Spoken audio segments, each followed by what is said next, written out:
కేసీఆర్ అసెంబ్లీకి అలా వచ్చి ఇలా వెళ్ళిపోయారని చెప్పి కాంగ్రెస్ నేతలు మీకు ప్రతిపక్ష హోదా అవసరమా అని చెప్పి అంటున్నారు. అసెంబ్లీకి సరిగ్గా వెళ్ళకపోతే ప్రతిపక్ష హోదా ఇవ్వరా? ప్రతిపక్ష నేత హోదా అనేది అటెండెన్స్తో లింక్ అయి ఉన్నది కాదు. అది వాస్తవంగా చెప్పాలంటే సంఖ్యాబలంతో కూడా సంబంధం లేదు.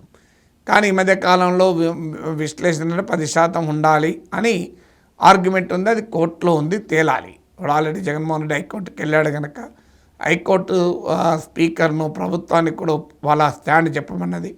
బహుశా ఒకవేళ కోర్టు దానిపైన తీర్పు చెప్తే అప్పుడు సెటిల్ అవుతుంది. అప్పటిదాకానైతే భిన్న వాదనలు 10% ఉండాలని కొందరు, ఉండకూడాల్సిన అవసరం లేదు మరికొందరు. బట్ ఎవరైనా అసెంబ్లీకి రావడం పైన అయితే సంబంధం లేదు. అటెండెన్స్తో సంబంధం లేదు. 90% అటెండెన్స్ ఉంటే ఎల్ఓపి హోదా ఉంటుంది, 70% అటెండెన్స్ ఉంటే హోదా ఉంటుందని ఎవరు ఎక్కడా లేదు. సభ్యుల సంఖ్య విషయంలో కొంత భిన్నాభిప్రాయం ఉన్న మాట నిజం.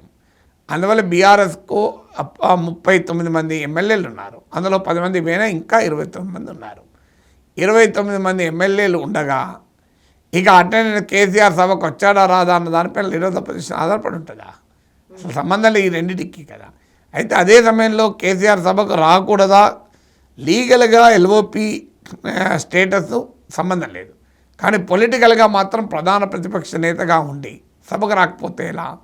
నీ ఒక హోదా కోరినప్పుడు బాధ్యత కూడా ఉంటుంది కదా. లేదంటే కేసీఆర్ ఇంకెవరికైనా ఆ శాసనసభాపక్ష నేత హోదా ఇచ్చేసి ఆయన కావాలంటే పార్లమెంటరీ పార్టీ లీడర్గా ఉండొచ్చు. కానీ నేను ఆ ప్రధాన ప్రతిపక్ష నేత హోదాలో నేనే ఉంటా, కానీ నేను సభకు రానంటే అది ఏ రకంగా కరెక్ట్ అవుతుంది? నువ్వు టీచర్గా ఉద్యోగం చేస్తా కానీ స్కూల్కి రానంటే ఎట్లా? అందువల్ల పోలీసుగా ఉద్యోగం చేస్తా పోలీస్ స్టేషన్ పోను అంటే నడవదు కదా. డాక్టర్గా ఉద్యోగం చేస్తా కానీ పేషెంట్లను చూడా అంటే ఎట్లా నడుస్తుంది? అందువల్ల లీడర్ తప్పది పక్క పెట్టి ఎమ్మెల్యేగా కూడా ఆయన సభకు రావాలి కదా. గజ్వేల్ ప్రజలు ఆయన ఎన్నుకున్నారు కదా. గజ్వేల్ ప్రజలకు అసెంబ్లీలో రిప్రజెంట్ చేయాలి కదా.